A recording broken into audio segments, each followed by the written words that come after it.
Good evening, ladies and gentlemen. You are listening to the Eazy-Austin show, starring your host, Eazy-Austin. I woke up from a fat ass nap. I don't know what time I slept. It was probably like a good 4 hours. Probably 4 or slept at 5 maybe. And maybe slept for like a good 3 or 4 hours. Not good, but we're going to have to live with our life choices. So that's all I can manage. Anyways, this episode, I want to talk about my first job. I remember getting the job. I remember doing the interview for it, and I remember actually getting it. Like the very next day, they called back and they said, "Hey, we're gonna put you to work around. We're gonna put you to work around the next day." And I was like, "Okay, sweet. I'll be there." I mean, I should have been there. I'm like, "Sweet. I'll see you first thing the next day." Interview tips, the U.S. Department of Labor. I don't know why I would pick that one. The 5 steps for a successful interview is to be on time, know the interviewer's name, spelling, pronunciation, have some questions of your own prepared in advance, bring several copies of your resume, have a reliable pen and a small notepad with you, greet the interviewer with a handshake and a smile. That is a very important thing. Because what most employers are looking for is presentability, in my personal opinion. What I've learned is that greeting the interviewer with a smile and a handshake, not the firmest handshake, not a loose handshake, just a firm one, just to show that you care. And right then and there, actually, they will immediately know whether to hire you or not. When you greet them with a handshake and a smile, that's the first thing everybody looks for. They immediately know whether they're going to hire you or not. And it all depends on the handshake and the smile. That's how you greet them. Because sometimes the questions do matter, but the handshake and the smile is and it only lasts for like a few seconds. So you better make those few seconds count. Okay?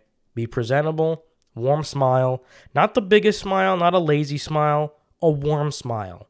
Something that seems genuine and authentic. Usually people don't have questions at the end of the interview, but if you have any questions, like, don't ask how much you're getting paid, how many hours you're going to get. Like, that's not what they're looking for. What they're looking for is, what does the job entail? My favorite question to ask is something about like longevity. Something I ask is like 6 months down the line, like how would a new recruit like myself, how do you see them performing 6 months down the line? What are your expectations for a new recruit that has 6 months experience in the field? That's how I ask that question. Say I'm hired and I stay with the job about maybe 6 months. What are the expectations that should happen? Because that's a really good question to ask, because it shows that you care about longevity and your term with the company. So, that's also a really good question to ask. So the questions they're going to ask you is like, tell us a little bit about yourself. They are not looking for your personal life story. Like, I got 2 dogs. I like doing this in my spare time. That's not what they're looking for.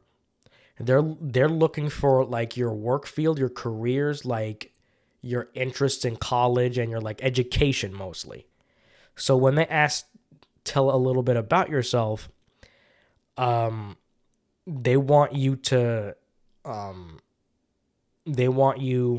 talk about your career, like your career interests, like what your major was in college and how your high school was, and pretty much your education mostly. So you say something like, I was interested in business and administration. I was taking that a few years in college, and I wanted to do, I also wanted to do like freelance or something like that. It says here, what are the 5 C's of interviewing? Competency, character, communication, cultural fit, and career direction. Didn't even realize there was a 5 C's, but it's okay. How to stand out interview and research the company where bold colors, arrive early for your interview, showcase your strengths and areas for. Oh yeah, that's another thing. You have to know a little bit about the company you're applying for, you know, or at least applied for. Like do research, have a little bit of a mainstay. Um, and what I mean by that is like do your homework. That's it. Wear bold colors. I don't think bold colors, like wear something that like fits, wear something that matches at least. Arrive early for the interview if possible. I'm an early bird. I like arriving early for my work. Showcase your strengths and areas for improvement. Describe your accomplishments. Give them samples of previous projects. And then I don't know what it means by asking unique questions, like something they never heard before, I guess. I'm just going to say it. The first job that I ever got was at a Publix, and that's more like a southeast area thing. Um, I remember my first day, February 23rd, 2021. The pandemic was still going strong after about nearly a year, and I still had to wear masks. My first job duty was standing in the lobby and sanitizing carts. So I had a rag, I had gloves, and I scrubbed it down a little bit and wiped down the handles, the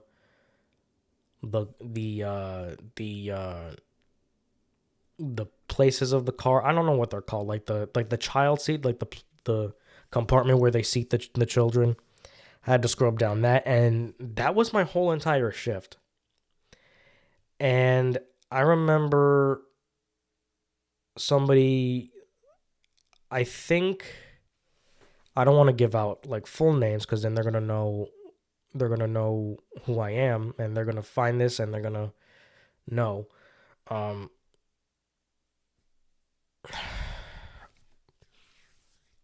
they said my break was around like 10 to 11, and I remember it was so early, and I was just standing there just doing my stuff, and it was pretty bizarre because at that point I had never worked a job before, and I was just listening to all these prissy pop songs that were in the lobby, and I'm just like, oh, I remember um listening to other songs, and I don't really like the song selection for like when you go inside like a Home Depot or some other supermarket or like Walmart or something. I don't like it. I really don't like it. Like it's too cliche. I don't like the music selection. Um I would much prefer like slow jazz or that something that I like. So all I'm saying is I just want to have a better music selection. I don't like the prissy pop music that most supermarkets play. But some of those songs got stuck in my head, and that's all I got to say about that. Um I liked the people that I had at my job for the first time. My first time working at Publix. I liked my management. I liked my supervisors, my boss even, and my other coworkers. The customers, however, are a completely different story. And I have a story to tell y'all about this one particular customer who was a vile, disgusting creature. So, my first day was like around February. It was around May. So I had um, a few months into Publix, and I had a 7 to 3 shift, which is the one I prefer the most because I get in early and I get to leave early. And 3 is like the earliest time that you could leave. I'm like, okay, I'm perfectly fine with that. So it was a completely normal kind of thing where I was just doing regular cleaning duty.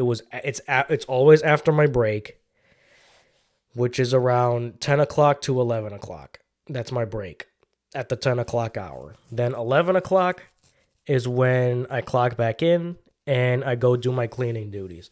So I go all the way to the back of the store where we have all the cleaning supplies. So I get the broom, the mop, um, wood cleaner, porcelain cleaner, glass cleaner, metal cleaner, stuff like that. Those kind of things. I get all of that, make sure I get like the mop cleaner and stuff. Fill that up, fill that bucket up, and then I have to take out the trash first. So I took out the trash, everything was fine. And then that's when I do the restroom. So 11 o'clock I do like and the reason why I like doing cleaning duty is like every hour I get to meter out my time. So 11 o'clock is when I take out the trash. It usually takes me about an hour to do so. Then around 12 o'clock is when I do the restrooms, and that usually takes quite a bit. Um, that takes about maybe 2 hours actually, because sometimes customers are always in and out, always in and out. Um, but this particular time where I was doing that, some, I was getting my cleaning supplies, the usual thing that I had to do. So I got all my cleaning supplies from the back, made my way all the way back to the front of the store. And this one man who kind of sort of looks like me in the sense that he had the same skin color as me, same eye color, same hair color. Um, but he was easily older than me, like at least 10 years older than me, if not more. So I have all my stuff. I see him. He looks at me. He's like right near the men's room. He turns to me. He goes, "Hey, yo, you cleaning the restrooms today?" And I'm like, "Yes, sir." And he's like, "Oh, sweet, awesome. I got a surprise for you in there." And I'm like, "Okay." And I didn't think anything of it at the time. I went in the family room first. The family restroom, simple enough. I sweep with the broom, then I mop the floor, and I did normal cleaning duties in the family room, normal procedure, everything was fine. Then I get to the men's restroom. And the men's restroom was looking okay, but I still did the cleaning duties because that's what's asked of me. Did the sweeping, did the mopping. I go to the stalls. It's slightly dirty, some piss stains here and there, but I clean it. So, it's normal there. Then I get to the first toilet. What I saw in this first toilet is exactly what you would expect. When I went to the first toilet, the first stall, I saw a humongous turd floating in the middle of the toilet, and I'm like, wow, that's nice. And so I begin to flush it. And then it hit me. Then I realized what the man just said earlier in there. He said, "Yo, I got a surprise for you in there." And I'm like, wait a minute. Is this the surprise that this stupid customer, this disgusting, vile creature, like left for me inside this restroom? That's my surprise? He left a big log of shit for me to see. And I was like, whatever. Like, it was the most disgusting thing. But I flushed and I proceeded to clean as normal. And it just wasn't. I don't get people who do that. Like, I don't like there's like so many Karens out there and Bobs out there with their little kid Timothy who's a spoiled brat. But anyways, we're going to get back to that. So that was that guy. And I never saw him again after that. Like I hadn't seen him before and I hadn't seen him since. So I had to guess he was like a tourist and he wasn't from there. So that's that. There's another time with a woman this time who was the most horrible, like, she was like so unprepared. So I was bagging that time, and it was about like 6 o'clock at night, right? And I remember this was when daylight saving time had ended. It was like late November, like close to when I really when I resigned. Maybe it was like November 3rd or something like that. I had like a week left before I had to resign because I had to go to India for a month. Um, it was around that time because daylight saving time had ended and nighttime had already fallen. Like it was like 6 o'clock. It was like dusk already.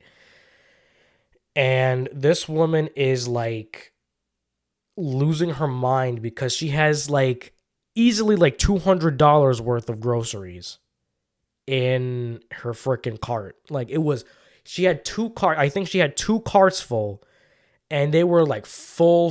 She had like a easily like a good month before like she ran out of anything. But she was so angry, and the only reason she was so angry because she used Apple Pay only. And she was getting so pissed off that like her card wasn't working on Apple Pay, and like it was like my fault, quote unquote, that that it wasn't working. And then she's like, "Oh, can you excuse me for a second?" And then she just walks out, and the cashier's like, I don't know what's going on. You want to go check on her?" I'm like, "Okay, sure." And she's like outside, like looking and like calling somebody. And I think at around this time, like I was talking to like my coworker. We were like talking about like this baby that was like so cute, and I was like putting some stuff on the ground and like putting her this woman's cart, like her water bottle, and the baby was like touching my head and stuff, and we were like having a little bit of a laugh about that. But for some strange reason, like that woman thought that I was laughing at her. So when I went out to go talk to her, I was like, "Hey ma'am, we can help you out with some free Wi-Fi inside. I can help you get connected." And then she looked at me, she goes, "I really hope you know that it's very rude to laugh in a customer's face." Then she just walked right back in, and I'm just like, "I was not laughing at you, but okay." I went back inside. She kept trying. There was a long ass line, and my cashier coworker, she was like, "Do you need help any?" She's like, "No, I got it. Give me a second. I got it. No, give me a second." And she was like, "All right." And she just kept trying, and then she's like, "Oh, just forget it." And then she storms out of the room, she storms out of the store. And then we proceed to help the next guest. She leaves her entire $200 cart in like the next cashier lane over, which nobody was there. It was closed. So she just left it there. And I'm just like, all right, then I guess this isn't paid for. And then I was like, all right, let me see if I can find this woman again. I ran out and she was nowhere to be found. She had to have ran from here because she was super embarrassed that she held up an entire line. And there was another customer like behind her. He was like, "Yo, what the hell is her problem?" And I just shrug and I'm just like, "I don't know, yo." So, other customers were fine after that. Like, they weren't like that Karen that just thought I was laughing at her, which was not the case. I would not laugh at anybody for any reason at all. So I don't know where she got that idea from, unless she just wanted to be picky. She just wanted to be, she just wanted to be difficult. So that was that time. Um, but yeah, that's really some of my things. Like I the main thing that I hated about working for Publix was closing. I absolutely hated doing floor care. There's three front service clerks that are working at that time, and there's only one closing manager because like the boss is already out at this point. So um so it's like there's two there's two people that are doing floor care, and usually I was one of the two. And I mostly got this when I was you know, around like June, July, August. That's when I hated it the most. Cause then we had to do floor care in the aisle. I always opted to do the aisles. I never did perimeter. Like the perimeter is like around the store. I always opted to do the aisles because that was easier for me. And that was that. But every single time that I had to do the aisles and every single time I had to do floor care, the freaking floor care machine would just not work. Not that it wouldn't work, but there was something always wrong with it. Like I remember something was like spilling all the time, and like I knocked over a box of cookies once and I had to pick it up, and then oh my god, I remember this one time. One of my managers was there, and I was doing simple floor care duties. Everything was fine at this point. I'm like, okay, nothing bad has happened so far. And I was about to eat those words because right as soon as I tried to turn a little bit, I turned a little too late or too early. It was one of the two. I knocked over a box of cookies. None of the cookies fell on the floor, by the way. I just knocked over a couple boxes of cookies. I'm like, all right, this is fine. This is fine. I'll just pick up the cookies and I'll just keep doing it. As long as my manager doesn't see this. And then I hear at the other end of the store, she's like, Austin, what happened? I'm just like, oh my God. This is exactly what I didn't want to happen. And I wanted to cry. I was so embarrassed. But she was, even though she was cool about it, like she didn't like throw anything, like throw a fit. She was cool about it, but I was in hysterics. I was actually about to cry because I hated messing up at that time. And usually there was somebody else that was with me, and some stock clerks were there too, and they were like helping me out a little bit, so I thanked them. um I just hated doing floor care. I would have much rather got like another cleaning duty like at around 7 to 11, 7 o'clock to 11 o'clock. But the main thing that I liked working about at Publix was like I knew what it was like to get every single shift that like known to man. Like, I know what it was like to work night shifts. I know what it was like to work day shifts. I knew what it was like to work early in the morning. I knew what it was like to work at night. I knew what it was like to work 8 hours, double shifts even. I think it was a 7 to 5 at one time, which is a really, really long time. That's almost 12 hours. So that's considered a double. What else? I knew what it was like to work weekends. I knew what it was like to work on the weekdays. I knew what it was like to work 5 days a week, 2 days a week, one day even, having a week off at least, or one day off only. And I was part-time, so whatever they said that they needed me, I was needed, so they gave me that. So, that was that. And that was the only thing I really liked about Publix. I knew short shifts, I knew long shifts, shifts in the weekend, and stuff like that. It was like every single possible shift that you can think of, I got. So I had the shift that I got the most was 7 to 3. And I made it clear to my management saying like, hey, I prefer these times. I prefer 7 o'clock a.m. to 3 o'clock p.m. because you get there early and you leave early. Those are my preferred times. So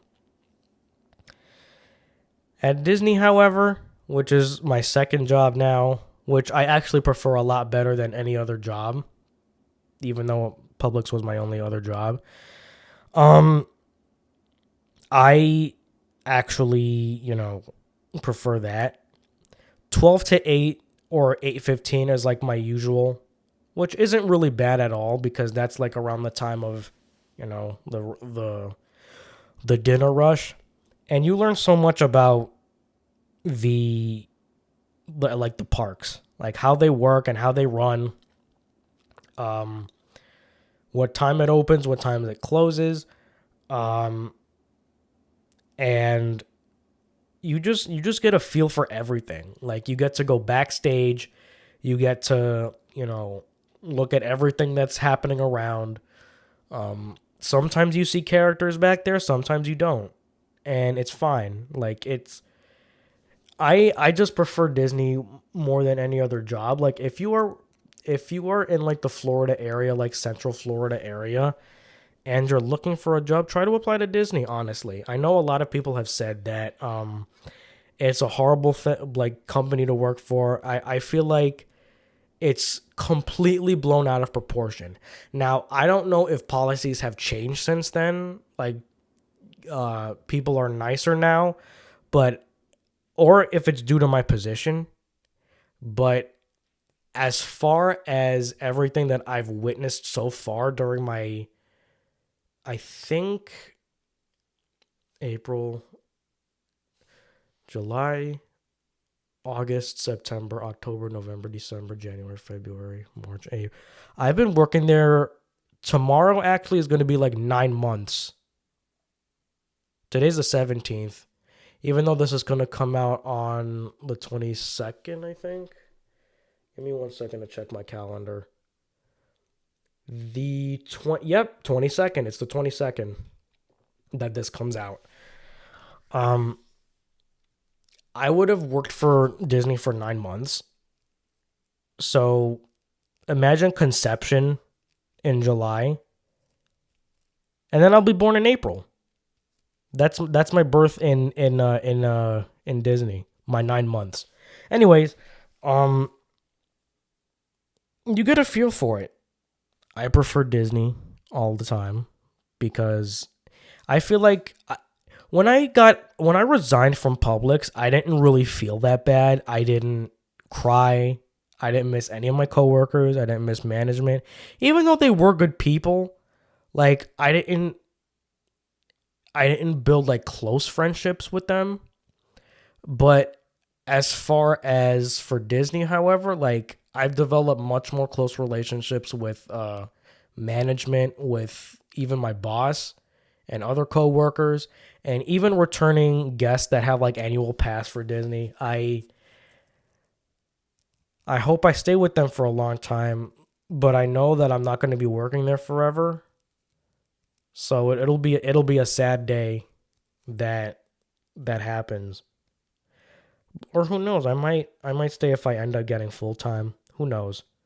Who knows where life will take me in the long run for Disney? Maybe I'll become a Disney legend working there for many years and stuff, and who just knows? Who even knows? Cuz I know I'm well liked over there. Um Management likes me, my boss likes me. Everybody does. Um I mean, at least I don't have as much of a gripe with customers. I know that I usually say like, "Oh, customers were really bad," but like, not that they're bad in the way that Karens are, but they just have no idea how it works, which is understandable because most are foreigners. Sometimes it's their first time being at Disney.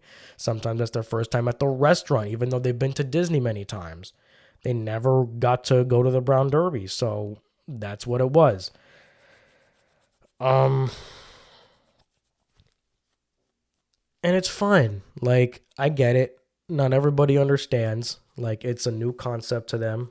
But I would argue that, um,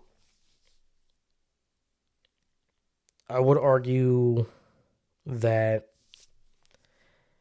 it, once you go there more times, you understand how it works more.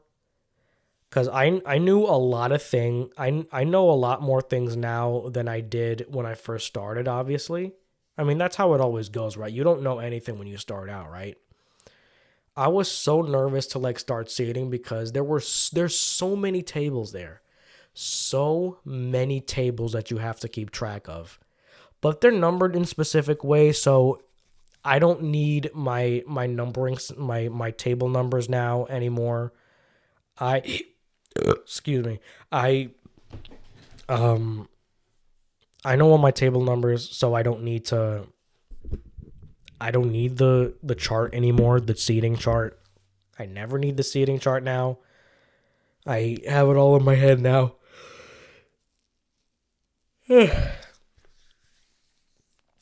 um that's really it. I wish I could talk more about how Disney works, but I know you guys want tea. Um I don't know what exact tea you guys want to hear from my previous job, maybe. I mean, I've talked about different customers, but like,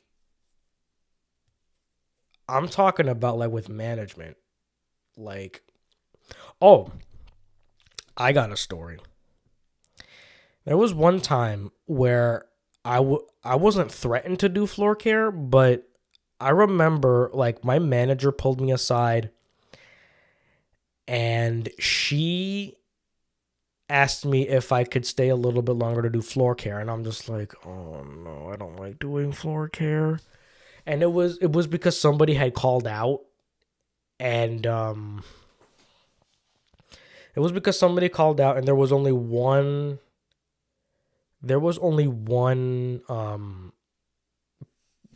what is it called? I already forgot the name.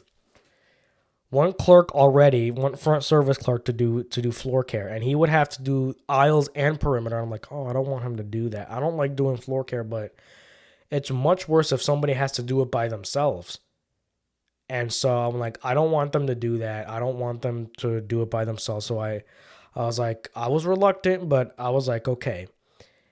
And it was around 3 o'clock at this point, which is when I was supposed to clock out. And so I had to like go to the restroom, and I'm texting my mom. I'm like, hey, I'm gonna have to stay here until closing because somebody called out, and I have to. And I was already pissed off at this point. Um, I was already much pissed off at this point.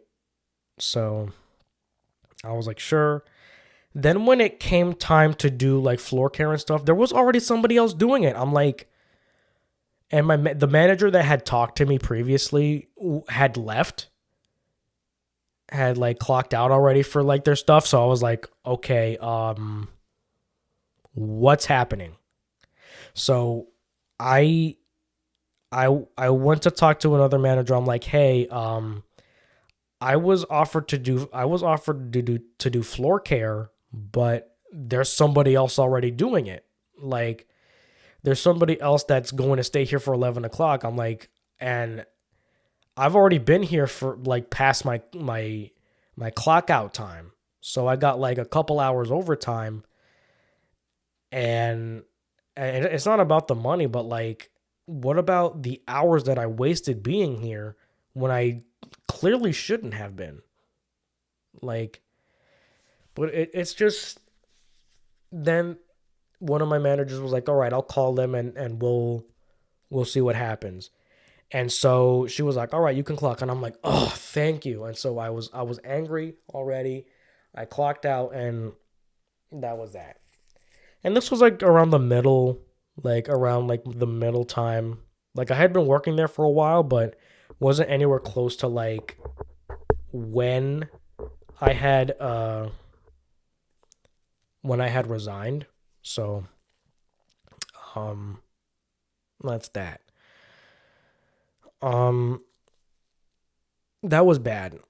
That was really bad because I really hated floor care. I hated it. I hated doing floor care, and it sucked. I don't know why they put me to do floor care because every single time that they did that, I hated it because everything would go wrong.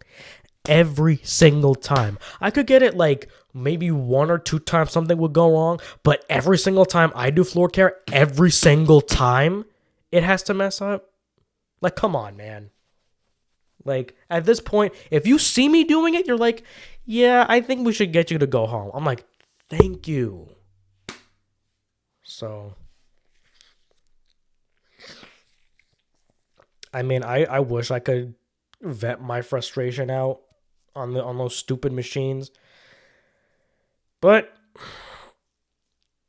it's and then after that you gotta clean the machines too, like inside and out. I'm like, I hate that. I hate it so much. It was so dirty afterwards, and I smelled like crap afterwards. It was the worst. It was the absolute worst, and I hated it. Oh my god, it was the worst. Cause it was like dirt. It was like dirty afterwards after cleaning. Like you had like clean water and and. Oh my god. If you worked floor care, don't tell me that you like it because I know deep down you don't because you're lying. If you're saying that you like doing floor care for anything, you're lying to yourself. Those machines don't work for shit. Um but that's neither here nor there. There's certain cliques within the organization, and I don't like that at all because they show favoritism sometimes. Certain management, like the only reason I would get complimented is when I would extend my hours, and if they asked me to stay a little bit longer to help out with stuff, then they would be like, Austin, you've shown so much improvement. I'm like, yeah, okay, whatever. And I'm not sure if this is me being salty that I never got picked employee of the month for any month the entire time that I've been working there. I feel like it's favoritism because there's other people that have been hired after me that um got employee of the month, which never made any sense to me, but that's none of my business. They pick whoever they want. Um I never and the reason why I like Disney now is because they never have an employee of the month, at least from what I've seen. Um, unless they do, and I don't see it, and I'm glad I haven't seen it at this point. Um, because I mean I did get recognized at one point, but that was from a guest, not from management. So, I never had any problem. Like I don't think my managers now at Disney they don't have favoritism, but that's whatever. Um, I guess that's it. I don't know what else to talk about. I don't know what else to say, but I guess this is gonna be the end of my podcast episode because I don't know what else to talk about. So this might be the end. I know it's been a shorter episode, but I guess that's what happens when you don't have anything to talk about. When you're only stuck doing interpersonal. Thank you so much for listening to the Eazy-Austin show. You guys all know my socials. Um, I want to thank y'all for listening. This is Eazy-Austin signing off.